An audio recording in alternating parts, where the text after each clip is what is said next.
Então, nós vimos domingo passado Mateus 24, falando a respeito da volta de Jesus, os sinais da volta de Jesus, o que aconteceria, o que viria a acontecer. E no domingo anterior nós tínhamos visto os três capítulos, as três sequências de capítulos que falam a respeito da queda da Babilônia, que foi o capítulo 17, 18 e 19 do livro do Apocalipse. Nós vimos que as bestas foram destronadas, perderam o seu poder. Nós vimos ali o Senhor vindo com o seu julgamento, ali no trono de Deus, assentado, tomando posse. E agora, o capítulo 20 do livro de Apocalipse, nós vamos ver que o príncipe das trevas, Satanás, ele agora é a hora dele, É hora dele ser julgado, é hora dele ser destronado, é hora dele perder o seu poder, é hora dele perder o seu domínio, Vamos falar aqui a respeito do período milenar. E o essencial de tudo isso, como eu tenho falado, é nós observarmos o poder grandioso do nosso Deus, a majestade, a glória, o poder do nosso Deus, que Ele vem sempre vencendo. Embora em algumas partes pareça que Satanás está reinando, está dominando, o seu governo está imperando, mas logo em seguida vem o juízo de Deus, e quando vem o juízo de Deus, tudo é consumado, as palavras de Deus se cumprem. Nós podemos observar aqui em Apocalipse, que nenhuma das profecias vai deixar de ser cumprida, tudo vai acontecer, tudo vai se cumprir no decorrer dos tempos. E aqui no capítulo 20, versículo 1 de Apocalipse, diz assim: E vi descer do céu um anjo que tinha a chave do abismo e uma grande cadeia na sua mão. Ele prendeu o dragão, a antiga serpente, que é o diabo, Satanás, e amarrou-o por 1000 anos, e lançou-o no abismo, e ali encerrou-o, e pôs selos sobre ele, para que jamais não enganasse, as nações, até que os 1000 anos se acabem, e depois importa que seja solto.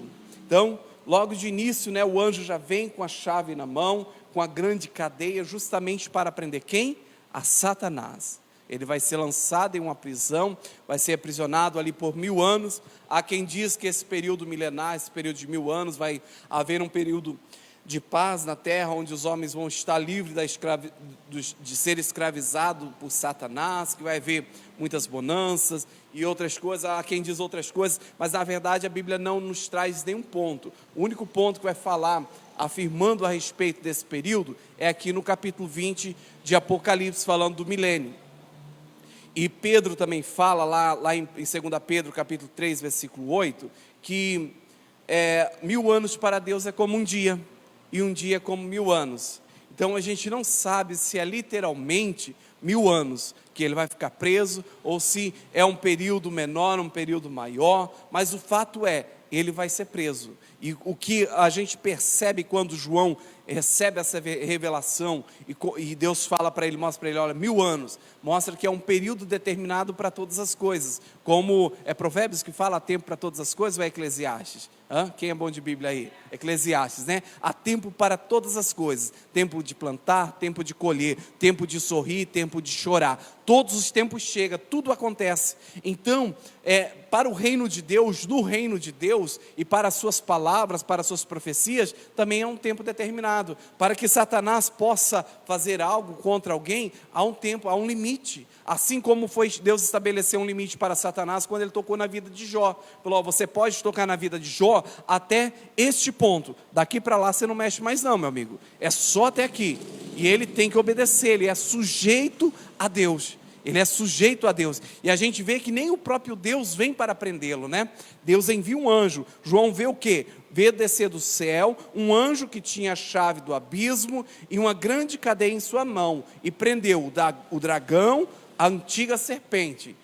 João fala o dragão porque aqui em Apocalipse ele é apresentado como dragão, que surge primeiramente, que com a cauda derruba a terça parte das estrelas dos céus, mas também fala como a antiga serpente, porque lá em Gênesis Satanás apareceu, o diabo apareceu para Eva, para tentar a Eva como serpente. Então, o dragão, a antiga serpente, Satanás, depois das duas bestas, né, ele vem para ser preso, ele vem para ser encarcerado ali por esse anjo, né, justamente para deixá-lo ali aprisionado por um período de tempo, que aqui João fala um período de 1000 anos, que pode ser literal, como também pode não ser, nós não podemos afirmar veementemente esse detalhe. E o versículo 4 diz assim: e vi tronos, e assentando-se sobre eles aqueles a quem foi dado o poder de julgar, e vi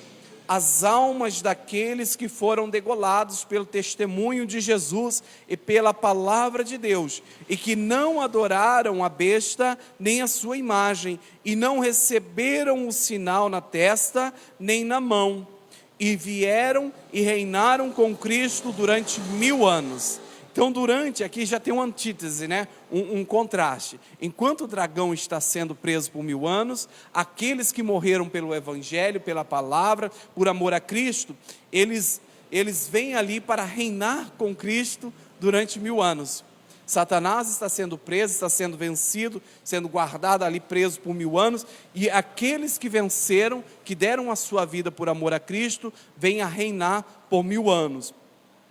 Por 1000 anos. Versículo 5: mas os outros mortos não reviveram, até que os 1000 anos acabassem. Esta é a primeira ressurreição. Bem-aventurado e santo aquele que tem parte na primeira ressurreição. Sobre estes não tem poder a segunda morte, mas serão sacerdotes de Deus e de Cristo, e reinarão com ele 1000 anos. Interessante aqui, esse versículo 5 e 6, que vem falando a respeito de primeira ressurreição. Não fala de segunda, mas fala de primeira ressurreição, e fala que mas os outros mortos não reviveram. Fala de alguém que não ressuscitou, não ressurgiu nessa primeira ressurreição. A Bíblia não afirma que haverá uma segunda, mas subentende, nos deixa pensar, porque se a primeira e outros mortos não ressuscitaram, possivelmente haverá uma segunda ressurreição. A primeira ressurreição será o povo eleito, o povo salvo de Deus, o povo escolhido de Deus, que estão mortos, descansaram com Cristo, foram para o seio de Abraão. Esses ressurgirão primeiro, esses irão ressurgir com Cristo, quando isso acontecer, para reinar com Ele por 1000 anos, por o período milenar, eles irão reinar com Cristo, certo? Então, e ele diz aqui no versículo 6, né? Bem-aventurado e santo aquele que tem parte na primeira ressurreição. Sobre estes não tem poder a segunda morte. E a gente percebe também que a morte não é uma só, né? Há uma morte física, mas também uma morte espiritual. A pessoa, ela morre do corpo físico, só que o espírito dela, se ela não está com Cristo, ela vai passar pela condenação eterna, ser jogado no lago de fogo ardente, né? Que é a segunda morte. É a segunda morte, onde a pessoa vai passar a eternidade no tormento eterno. No tormento eterno. Então, por isso que ele diz no versículo 6, que bem-aventurado e santo, aquele que ressurge na primeira ressurreição, que faz parte da primeira ressurreição, porque este não vai passar pela segunda morte. Isso também nós já vimos em alguns capítulos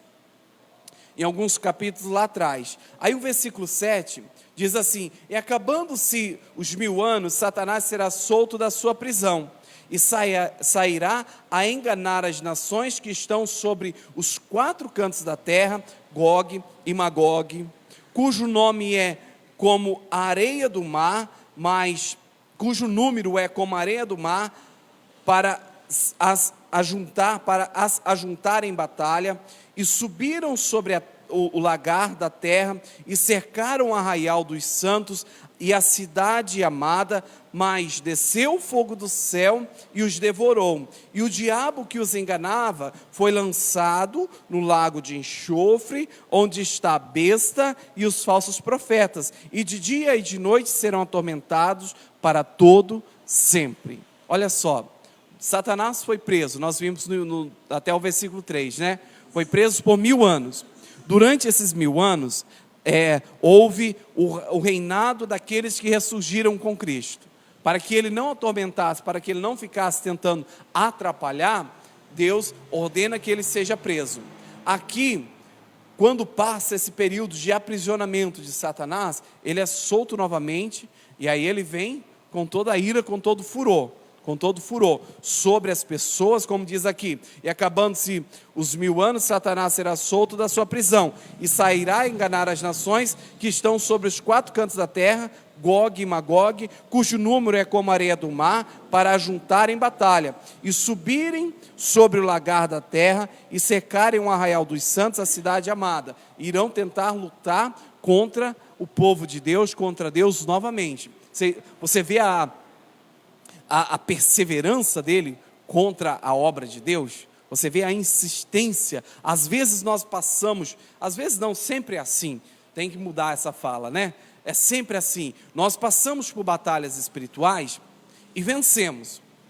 Normalmente quando nós acabamos de vencer, nós temos aquela sensação de realização, de conquista, e a intenção normalmente, devido a algumas batalhas serem mais intensas, mais pesadas, o desejo é descansar, sim ou não? É você dar uma relaxada, dar uma descansada. Só que quando nós baixamos a guarda para o descanso, Satanás vem novamente, porque ele perdeu, então ele vai tentar vencer de outra forma. Às vezes ele vem com cansaço, ele vem com desânimo. Logo após você ter vencido, obtido a vitória, vem aquele cansaço, aquele desânimo, fala: poxa vida, mas eu batalhei tanto para conquistar essa vitória da parte de Deus, eu fiz tantas campanhas, eu fiz tanto jejum, dediquei tanto tempo à oração, à meditação da palavra, agora eu conquistei, eu vou dar uma descansado, vou dar uma relaxada. Aí vem um cansaço, consequentemente vem um desânimo, e quando você vê, está na apostasia, na frieza espiritual. Aí quem venceu? Satanás. A gente percebe aqui em Apocalipse que em todos os momentos, em todas as circunstâncias, a primeira oportunidade que ele tem de atacar o povo de Deus, de atacar os santos do Senhor, os eleitos de Deus, ele vai e ataca com toda a força. E aqui, quando ele é solto, ele vem com toda a sua força, com toda a sua veemência, como diz aqui no versículo 8, né? Fala de Gog e Magog, que são a descendência lá da posteridade de Jafé, filho de Noé, que teve um filho chamado Magog, que foi rei, Gog, né? Que foi rei, teve um filho chamado Magog e constituiu ali uma nação chamada Magog, que tinha o seu rei chamado Gog. Lá em Gênesis capítulo 10, 2, fala desse filho de Jafé, neto de Noé.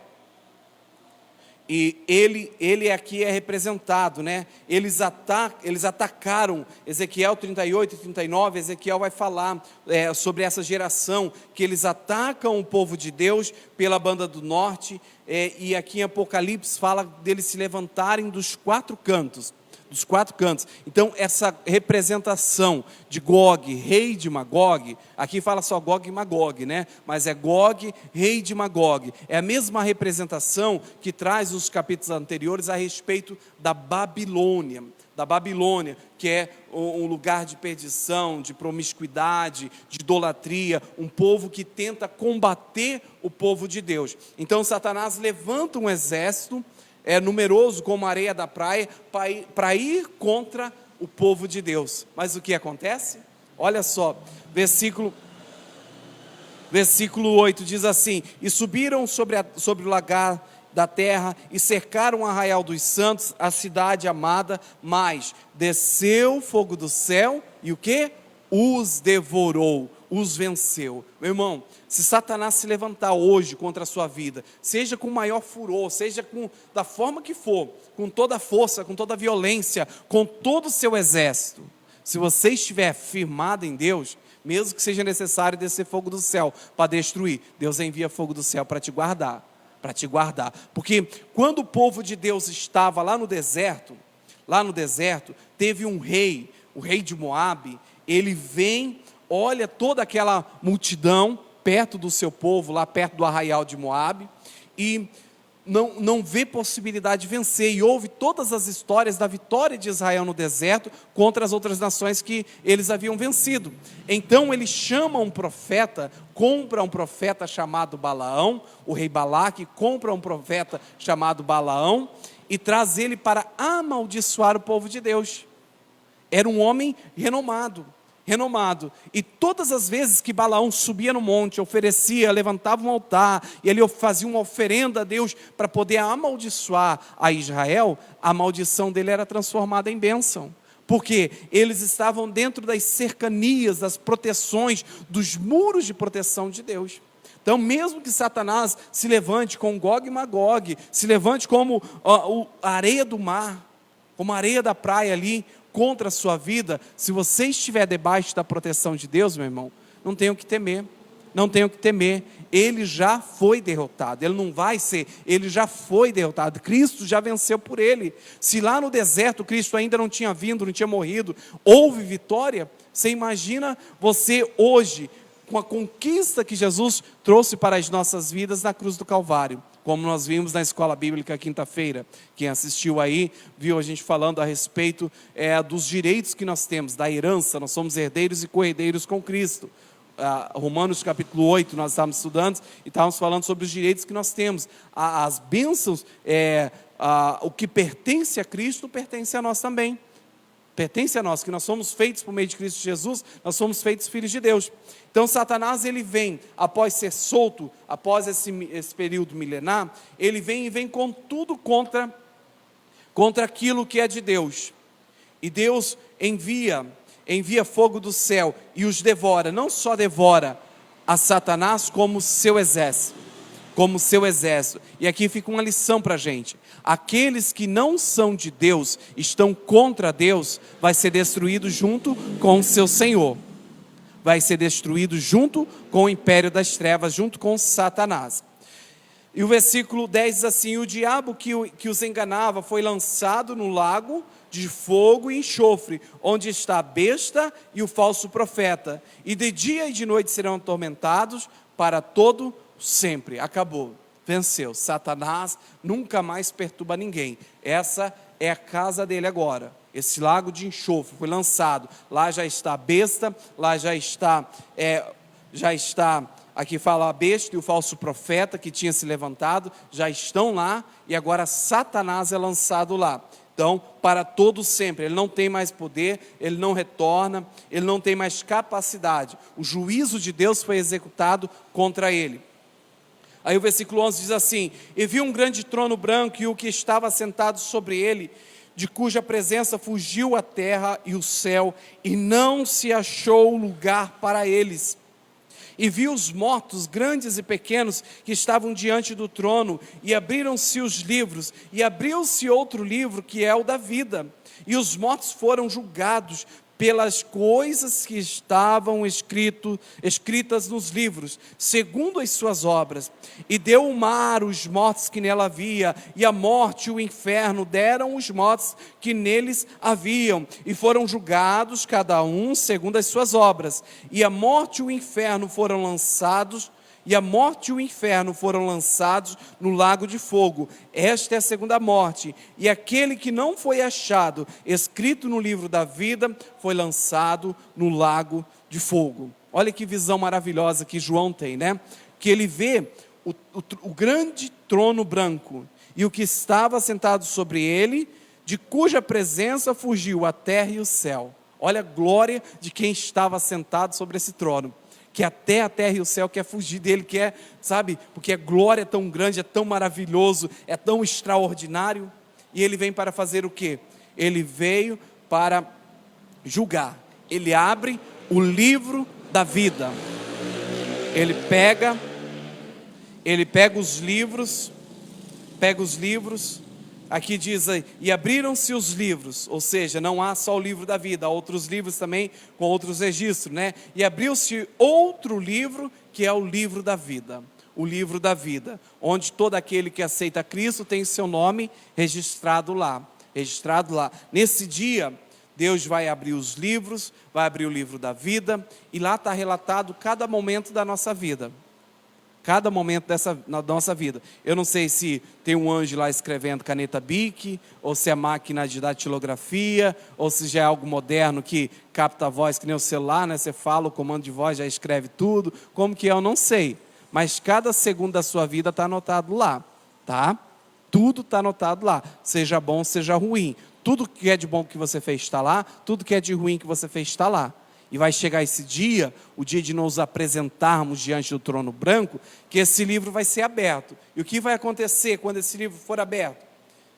Todos os mortos vão ressurgir. Ali não vai ser só, como nós vimos lá no versículo 5 e 6, que só os primeiros ressurgiram, né? Só os santos. Aqui fala de todos os mortos, que tanto o mar, a morte, o inferno, todos que morreram vão ressurgir, vão ter que se apresentar diante do trono branco, vão ter que prestar conta daquilo que fizeram de suas vidas. E diz assim, né? Diz assim a parte final do versículo 13: e foram julgados cada um segundo as suas obras. Cada um segundo as suas obras. O julgamento de Deus é segundo as nossas ações. A salvação é pela graça, por meio da fé no Senhor Jesus. Nós cremos que Jesus é o Filho de Deus, nós o confessamos e o aceitamos como Senhor e Salvador da nossa vida. Isso nos dá o direito à vida eterna, à salvação, a termos o nosso nome escrito no livro da vida. Só que a partir daí, há uma história a ser escrita. O que nós fazemos com essa salvação? Para que serve a salvação de Cristo nas nossas vidas? Que mudança traz em nós, nas nossas ações, nas nossas atitudes, na nossa família, no nosso ciclo de convivência? Que transformação essa obra redentora de Cristo nas nossas vidas faz no nosso ciclo de convivência? Eu tenho uma mensagem que eu preguei esses tempos atrás, falando a respeito de sermos agentes de transformação. Quando nós nascemos de novo, a transformação que começa no nosso interior, muda o nosso exterior e afeta tudo que está à nossa volta. E nós passamos a ser, a partir do momento que aceitamos a Cristo, passamos a ser um agente de transformação. Um agente de transformação para, sendo transformados por Cristo, transformar a nossa casa, transformar a nossa família, transformar a vida dos nossos amigos, todo o ambiente, aonde nós pisarmos, a planta dos nossos pés, ter mudança, por causa do fato de Deus habitar em nós, morar em nós. Isso, o que nós fazemos com salvação, ou o que nós fazemos na vida de pecado, está escrito nesse livro. E Deus vai vir aqui, ó, e foram julgados cada um segundo as suas obras. As nossas obras são importantes. Por isso Tiago fala: mostra a sua fé que eu te mostro as obras. Porque a fé sem obras ela é morta. Não adianta falar eu tenho fé se eu não tenho obras, se eu não ajo de acordo com a minha fé. Se eu creio que Jesus tem poder para me guardar, que os anjos do Senhor acampam ao meu redor e me livra de todo mal, eu não vou temer o mal. Eu não vou ter medo do mal. Que nós vimos também esses dias atrás, que o temor, o medo, ele anula a fé. E ele traz a consequência sobre as nossas vidas. Então, as nossas ações têm que ser geradas de acordo com a nossa fé. Se nós cremos, nós temos que andar conforme nós cremos. Conforme nós proferimos, crer. Conforme nós falamos que cremos, nós temos que agir de acordo com aquilo que falamos. Não adianta só falar em ter fé e não andar como tendo fé. Amém? Então, esse dia, o livro vai ser aberto e vai passar um por um. Imagine você lá diante de Deus no trono branco, e Deus pegando, falando seu nome. Olha lá, dia 20 de 9 de 2020, às 15 horas, você estava lá. O que você estava fazendo? Aí você vai falar: não, Deus, mas não tem mais. Não tem desculpa. Não tem para onde fugir. Então, nós temos que ter consciência disso. E diz assim o versículo 15. Versículo 14. E a morte e o inferno foram lançados no lago de fogo. Aí já não haverá mais morte, já não haverá mais inferno. Vai ser lançado no lago de fogo. Onde está a besta, o falso profeta e o dragão. A morte também vai para lá. O inferno também vai ser lançado para lá, que é a segunda morte. A segunda morte, que é a separação total de Deus e não ter o direito mais de ser religado a Deus. E aquele que não foi achado, escrito no livro da vida, foi lançado no lago de fogo. Olha que coisa triste. A pessoa rejeitou a Cristo. A pessoa não quis aceitar a Cristo, que às vezes falava, já ouvi falar tanto que Jesus vai voltar. Vai chegar esse dia em que não vai ter mais oportunidade. O nome dela não vai ser achado escrito no livro da vida. Aí o prejuízo vai ser grande. Que ele vai ser lançado onde? Olha só, e aquele que não foi achado escrito no livro da vida, foi lançado onde? No lago de fogo. O que está no lago de fogo? A besta, o falso profeta, o dragão, a morte e o inferno. Olha que coisa terrível. Que sofrimento vai ser dessa pessoa, né? Então, temos que despertar e ajudar outros a serem despertados. E passa o período do milênio, né? Passa o período do milênio, ali o destino final de Satanás, da besta, do falso profeta e de todos os perdidos, vem o juízo de Deus sobre eles e ali é consumado o juízo de Deus. Aí João, ele tem uma outra visão, capítulo 21, versículo 1, diz assim, e vi um novo céu e uma nova terra, porque já o primeiro céu e a primeira terra passaram, e o mar já não existe. E eu, João, vi a santa cidade, a nova Jerusalém, que de Deus descia do céu, adereçada como uma esposa ativada para o seu marido. E ouvi uma grande voz do céu, que dizia, eis aqui o tabernáculo de Deus, com os homens, pois com eles habitará, e eles serão seu povo, e o mesmo Deus estará com eles, e será o seu Deus, e Deus limpará de seus olhos toda lágrima, e não haverá nem mais morte, nem pranto, nem clamor, nem dor, porque já as primeiras coisas são passadas. E o que estava sentado sobre o trono disse, eis que faço nova todas as coisas. E disse-me, escreve, porque essas palavras são verdadeiras e fiéis. E disse-me mais, está cumprido. Eu sou o alfa, o ômega, o princípio e o fim. A quem quer que tiver sede, de graça lhe darei da fonte da água da vida. Quem vencer, herdará todas as coisas, e eu serei o seu Deus, e ele será meu filho. Mas quanto aos tímidos, e aos incrédulos, e aos abomináveis, e aos homicidas, e aos fornicadores, e aos feiticeiros, e aos idólatras, e a todos os mentirosos, a sua parte será no lago que arde com fogo e enxofre, que é a segunda morte. Então, após o juízo de Deus, após Satanás ter sido lançado, João vê o nosso novo lar.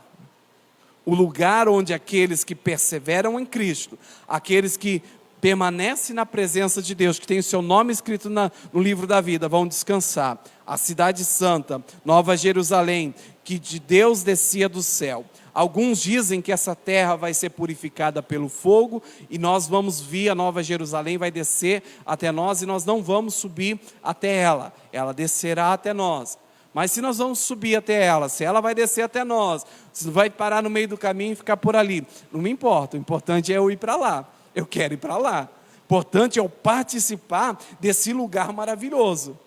Se Deus vai purificar, se Deus purificar essa terra, amém, glória a Deus. Faz sentido, porque com Noé houve um período de purificação, né? Deus vem e destrói toda a humanidade, todos os seres, com o dilúvio. Mas guardou a Noé ali, ainda com o coração inclinado para o pecado, a tendência do homem para o pecado. A primeira coisa que Noé faz após sacrificar a Deus é entornar o caldo, ficar bêbado.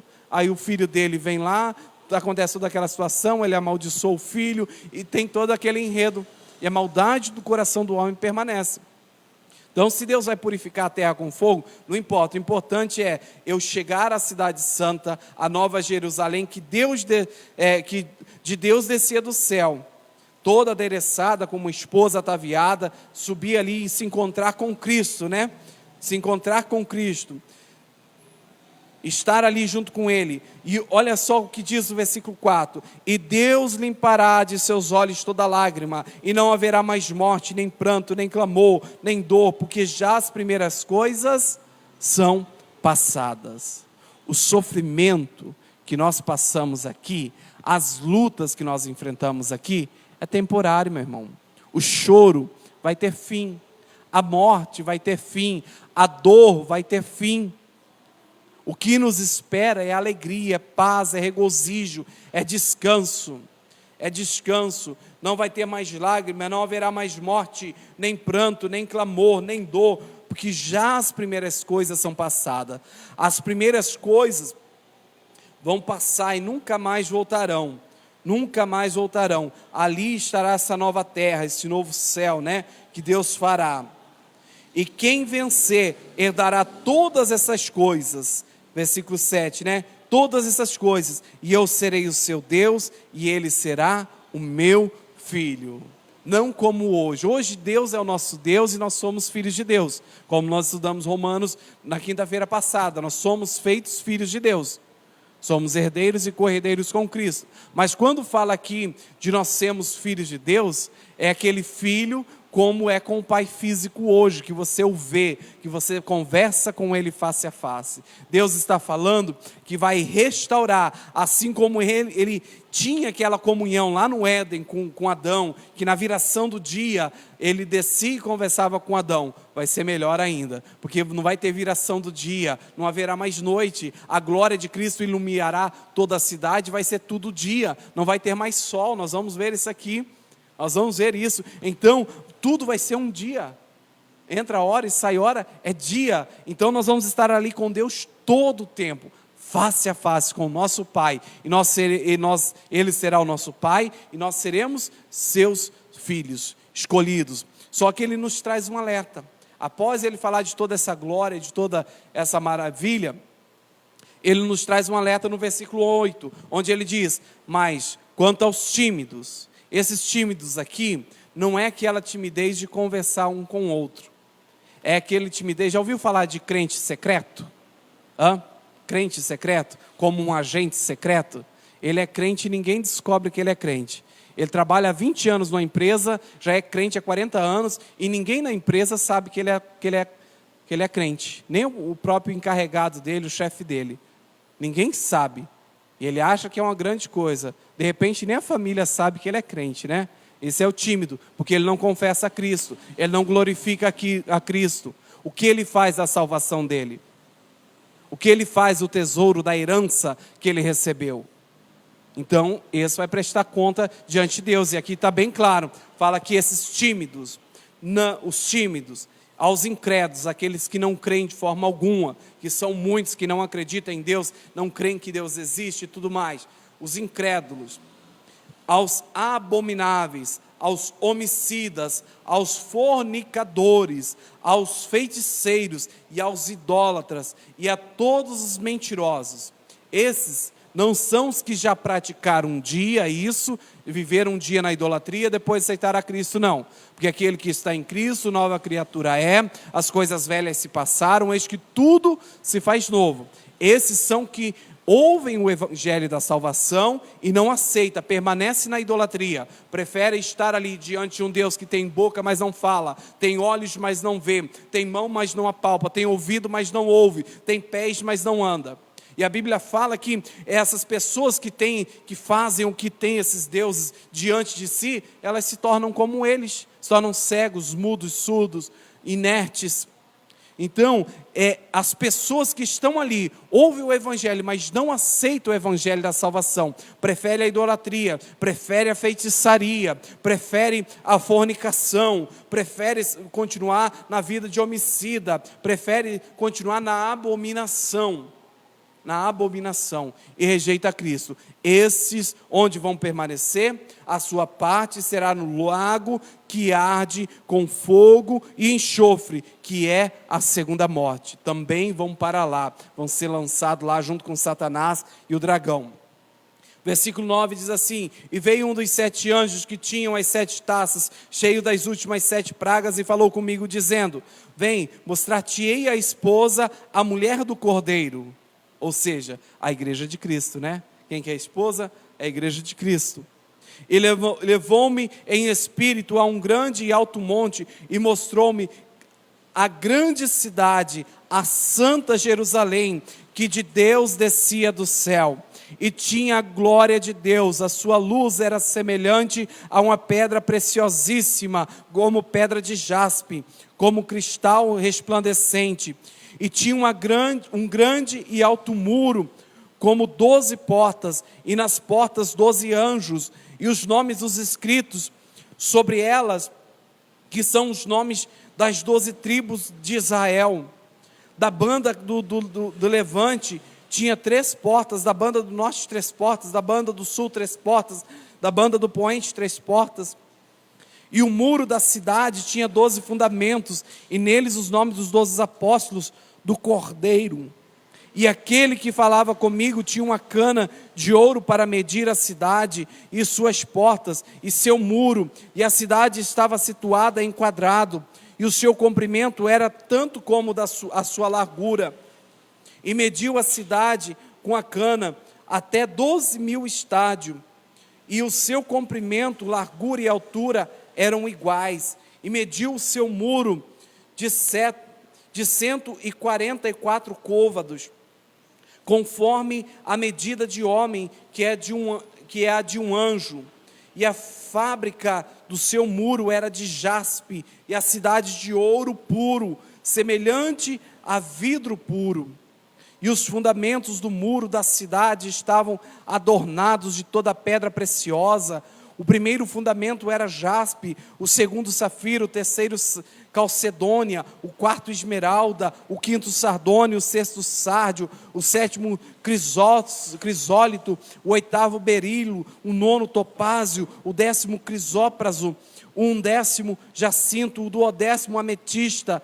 E as 12 portas eram 12 pérolas, cada uma das portas era uma pérola, e a praça da cidade de ouro puro, com vidro transparente, como vidro transparente, e nela não vi templo, porque o seu templo é o Senhor, Deus Todo-Poderoso e o Cordeiro, e a cidade não necessita de sol nem de lua, para que nela resplandeça, porque a glória de Deus a tem alumiado, e o Cordeiro é a sua lâmpada, e as nações andarão à sua luz, e os reis da terra trarão para ela a sua glória e honra, e as suas portas não se fecharão de dia, porque ali não haverá noite. E a ela trarão a glória e a honra das nações, e não entrará nela coisa alguma que contamine e cometa abominação e mentira, mas só os que estão inscritos no livro da vida do Cordeiro. Olha que coisa gloriosa, olha para onde nós estamos caminhando. Você consegue imaginar? Tem pedras aqui que os estudiosos não conseguem nem descrever a beleza dela, porque eles não conhecem ela. São nomes de pedras que há muito tempo não existem, eles nunca viram. São pedras preciosas que vai ser... Lá nós não vamos andar em asfalto preto como aqui não, as ruas vão ser de ouro. As ruas vão ser de ouro. Não é um pizinho como esse daqui não, meu irmão. É rua de ouro. A glória da cidade de Deus, da Nova Jerusalém, o lugar que nos espera. A majestade daquilo que Deus preparou para os seus. E nós aqui correndo atrás de ouro, né? Correndo atrás de riqueza, correndo atrás de bens, enquanto a Nova Jerusalém, a rua é de ouro, o muro é de jaspe, as portas, cada porta é de uma pedra preciosa diferente. Olha o tanto de pedra preciosa, lá está para nós pisarmos ela, não é para nós guardarmos de nosso bolso. Olha a riqueza do nosso Deus, olha a grandiosidade do nosso Deus. A gente olha lá, eu mesmo quando leio lá o Antigo Testamento, a visão que Deus dá a Moisés, lá no livro de Êxodo, Levítico, quando ele descreve para Moisés a respeito do tabernáculo, a respeito da tenda que ele manda construir, o tipo de madeira que manda revestir com ouro, cobrir com ouro, tudo tinha grandiosidade, tinha majestade. E a gente olha e fala, Jesus amado, o templo de Salomão, que coisa majestosa, o tanto de ouro que foi usado para construir. Isso não chega nem perto do que Deus tem, a Nova Jerusalém. Meu irmão, o que Deus tem para a gente é muito maior, vai além. O nosso Deus é o dono de toda a riqueza. Ele é o criador de toda essa riqueza.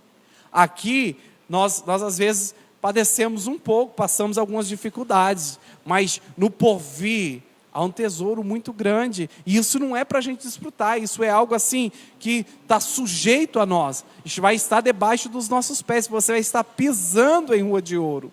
Olha que coisa gloriosa, olha que coisa majestosa. Por isso as coisas de Deus têm que ser o melhor. Para a casa de Deus, para as coisas de Deus tem que ser o melhor. Temos que investir, temos que dar qualidade, temos que oferecer ao nosso Deus o nosso melhor. Deus quer o nosso melhor em todas as circunstâncias, porque Ele tem preparado para nós o melhor.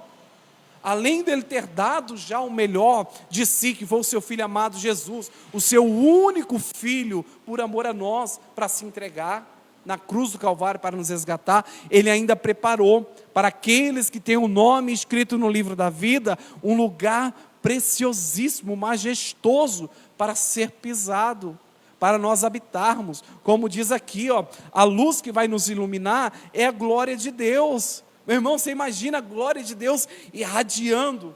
Não vai precisar de sol, porque se o sol chegar perto da glória de Deus, ele vai ser ofuscado pela luz da glória de Deus, que é 1000 vezes muito mais maior do que isso, muito e muito mais maior, infinitamente mais.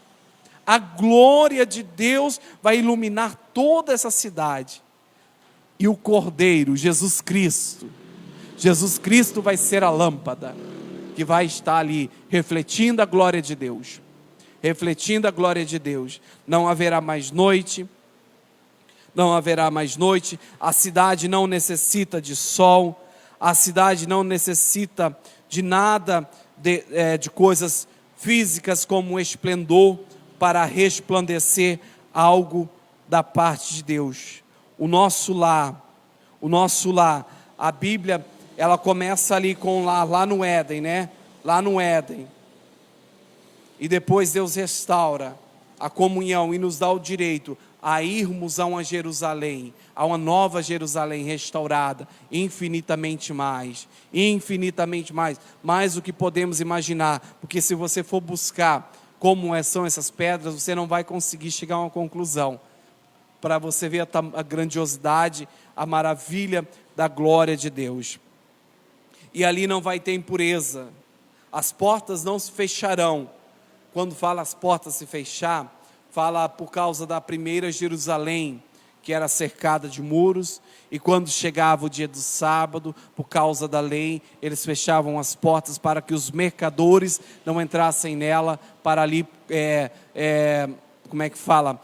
Não é blasfemar, é contaminar o dia santo, separado para Deus. Então eles fechavam suas portas. Quando os inimigos viam, eles fechavam as portas. Essa nova Jerusalém não vai precisar fechar as portas, porque não vai ter mais inimigo. O inimigo já foi lançado lá no lago de enxofre, lago de fogo. Foi lançado, ganhou já o seu veredito, foi condenado à segunda morte. E nada que for impuro vai entrar nela, mas só os que forem inscritos no livro da vida. Olha que privilégio. Olha que honra é ter o nome escrito no livro da vida. Que coisa gloriosa. Aí o versículo 22, João diz assim: e mostrou-me o rio puro da água da vida, claro como cristal, que procedia do trono de Deus e do Cordeiro. No meio da sua praça, e de uma e da outra banda do rio, estava a árvore da vida, que produz 12 frutos, dando seu fruto de mês em mês, e as folhas da árvore não são para a saúde das nações. E ali nunca mais haverá maldição contra ninguém, e nela estará o trono de Deus e do Cordeiro, e os seus servos o servirão, e verão o seu rosto, e a sua testa estará, e na sua testa estará o seu nome, e ali não haverá mais noite, e não necessitarão de lâmpada, nem da luz do sol, porque o Senhor Deus os alumiará, e reinarão para todo o sempre. Além de toda essa grandiosidade, de toda essa riqueza, de pisarmos em rua de ouros, ainda vai ter algo mais valioso: o rio da vida. Ezequiel vê saindo, Ezequiel 47, ele tem na visão, ele vê o rio que sai de debaixo da casa, do templo de Deus ali, e o anjo mede cada parte do rio, tem uma medida, tem uma profundidade maior, e esse rio, por onde ele passa, ele traz vida. Esse rio nós vamos estar diante dele, a árvore da vida, que foi vedada lá de Adão, após Adão ter comido da árvore do conhecimento do bem e do mal, ter sido expulso. Deus coloca o anjo com a espada flamejante para guardar o Éden, para impedir que Adão comesse da árvore da vida. A Bíblia fala que haverá dos dois lados a árvore da vida. Nós vamos ter o direito de desfrutar do fruto da árvore da vida. Nós vamos poder beber da água da vida, da água do rio. O rio vai estar jorrando lá. A árvore que havia no Éden, a visão de Ezequiel das águas que saía de debaixo do umbral da casa, do templo, e Jesus também como a fonte inesgotável. A fonte inesgotável. Esse rio e essa árvore pode ser literal, como também pode estar falando a respeito da pessoa de Jesus, né? Que ele fala que quem beber dele nunca mais terá sede. Lá em João capítulo 4, quando ele tem um encontro com a mulher samaritana. Então, ele pode ser esse rio, mas também podemos, independente de ser ele, independente de ser literal, nós vamos desfrutar dessa glória, nós vamos desfrutar dessa bênção. Aí no versículo 6 diz assim: e disse-me, essas palavras são fiéis e verdadeiras. O Senhor, o Deus dos santos profetas, enviou o seu anjo para mostrar aos seus servos as coisas que em breve hão de acontecer. Aqui o anjo fala para João, para chamar a atenção. Olha, preste atenção, isso aqui não é brincadeira não, isso aqui não é uma história qualquer não, isso aqui, essas palavras, elas são fiéis e verdadeiras. O Senhor Deus dos santos profetas enviou o seu anjo para mostrar, para quem? Aos seus servos, as coisas que em breve hão de acontecer. Então Deus envia o anjo, mostra para João, para que nós pudéssemos saber o que haveria de acontecer. E o versículo 7 diz assim: eis que presto venho, bem-aventurado aquele que guarda as palavras da profecia deste livro. Mais uma vez, ele afirma o que ele diz lá, reafirma lá no capítulo 1, versículo 3, né? A bem-aventurança de conhecermos as palavras desse livro. E João vai encerrando dizendo assim: e eu, João, sou aquele que vi e ouvi estas coisas, e havendo-as ouvido e visto, prostrei-me aos pés do anjo que mostrava para o adorar. E disse-me: olha, não faças tal, porque eu sou o conservo e de teus irmãos, os profetas, e dos que guardam a palavra deste livro. Adora a Deus. E disse-me: não cele as palavras dessa profecia deste livro, porque próximo está o tempo. Quem é injusto, faça injustiça ainda. E quem está sujo, suje-se ainda. E quem é justo, faça justiça ainda. E quem é santo, seja santificado ainda. E eis que cedo venho, o meu galardão está comigo para dar a cada um segundo a sua obra. Eu sou o alfa e o ômega, o princípio e o fim, o primeiro e o derradeiro. Bem-aventurados aqueles que lavam as suas vestiduras no sangue do Cordeiro, para que tenham o direito à árvore da vida e possam entrar na cidade pelas portas. Olha o alerta mais uma vez, versículo 15. Ficarão de fora os cães, os feiticeiros e os que se prostituem, os homicidas e os idólatras, e qualquer que ama e comete a mentira. Ama e comete a mentira. Eu, Jesus, enviei o meu anjo para vos testificar essas coisas nas igrejas. E hoje está sendo testificado aqui. Eu sou a raiz e a geração de Davi, a resplandecente estrela da manhã. E o Espírito e a esposa dizem: vem. E quem ouve, diga: vem. E quem tem sede, venha. E quem quiser, tome de graça da água da vida. Porque eu testifico a todo aquele que ouvir as palavras da profecia deste livro, que se alguém lhes acrescentar alguma coisa, Deus lhe fará vir sobre ele as pragas que estão escritas neste livro. E se alguém tirar quaisquer palavras do livro desta profecia, Deus tirará a sua parte da árvore da vida e da cidade santa, que estão escritas neste livro. Aquele que testifica essas coisas diz: certamente cedo venho. Amém. Ora vem, Senhor Jesus. A graça de nosso Senhor Jesus Cristo seja com todos vós. Amém. Glória a Deus. Olha que coisa gloriosa, né? O nosso Senhor, nos alertando, enviou o seu anjo para revelar a João e falou para João: não cele, anota, escreva tudo, porque prestes eu virei. O Senhor está prestes a vir. Como ele diz aqui, aquele que está sujo, quem é injusto, faça injustiça, versículo 11, ainda. E quem está sujo, suje-se ainda. E quem é justo, faça justiça ainda. E quem é santo, seja santificado ainda. Ou seja, não pare de viver, continue a sua vida. Se você não quer mudar, então continue a praticar a sua maldade, a sua atrocidade, mas o juízo virá. Porque após isso ele fala: eis que cedo venho, eu estou vindo, e o meu galardão eu trarei comigo. E ele vai trazer a recompensa, e cada um de nós seremos julgados conforme as nossas obras. E mais uma vez eu quero frisar aqui, eu quero ressaltar isso aqui, versículo 15. E ficarão de fora os cães, e os feiticeiros, e os que se prostituem, e os homicidas, e os idólatras, e qualquer que ame e comete a mentira. Esses ficarão de fora, não participarão do reino de Deus. Então saia, meu irmão, saia. Isso é problema. Saia de perto quem pratica, não assenta a roda deles, não fique se envolvendo, busque a Deus.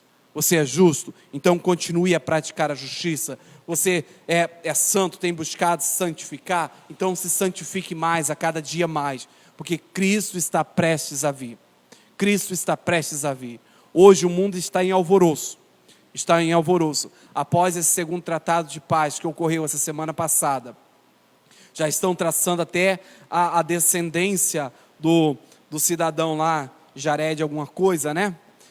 Que interviu lá para que o governo dos Estados Unidos conseguisse trazer o tratado de paz entre esse último país árabe e Israel. Já estão falando ser da descendência de Davi, ser da geração de Jesus. Mas só que a Bíblia traz a genealogia, não sei de onde eles tiraram essa genealogia. Porque se você olhar a última genealogia que está nos evangelhos, Mateus, por exemplo, você vai ver que vai até Jesus, dali para baixo não tem mais ninguém. Por quê? Para que aqueles que esperam a vinda do Messias não continuasse uma geração ali que viesse de Davi e levantasse alguém, não conseguisse provar alguém que fosse o Cristo de fato. Então cuidado, estão se falando de muitos Cristos por aí, cuidado para não ser enganado. Cristo de fato está às portas, mais perto do que nunca. Os dias estão acelerados, as coisas estão acontecendo, as profecias estão se cumprindo. Então, é tempo de acordarmos, é tempo de ficarmos atentos. Somos santos? Vamos nos santificar mais, vamos praticar mais a justiça e vivemos a palavra de Deus. E não esquecer daquilo que Pedro falou. Qual o propósito de Cristo não ter vindo ainda? Por que Jesus não veio ainda? Porque Ele está nos dando tempo para que nós anunciemos o Evangelho de Cristo aos outros. Então fale do amor de Cristo. Fale na sua casa, fale no seu trabalho, fale para os seus amigos. A oportunidade que você tiver, mesmo que seja um momento que você está aproveitando para outra coisa, deixe tudo para falar do amor de Cristo. Fale do amor de Cristo, fale da palavra de Cristo. Fala que Jesus está voltando, anuncie a volta do Senhor. Que assim você apressa a vinda de Cristo. E Ele virá com poder e glória nas altas nuvens para nos levar à Nova Jerusalém. Amém? Glória a Deus. Coloque-se de pé em nome de Jesus. Vamos falar com Deus. Vamos falar com o Senhor. Talvez você que está nos acompanhando aí, talvez você esteja em uma situação como a dos que ficam de fora. Meu amigo, ainda há tempo. Nós estamos vivendo o tempo da graça. Nós estamos vivendo o tempo da oportunidade. O Senhor ainda está sendo longânimo, benigno e misericordioso. Está nos dando oportunidade de mudança. Eu quero que você feche seus olhos agora, em nome de Jesus. Em nome de Jesus. Fale com Deus agora. Comece a falar com Ele. Em nome do Senhor Jesus.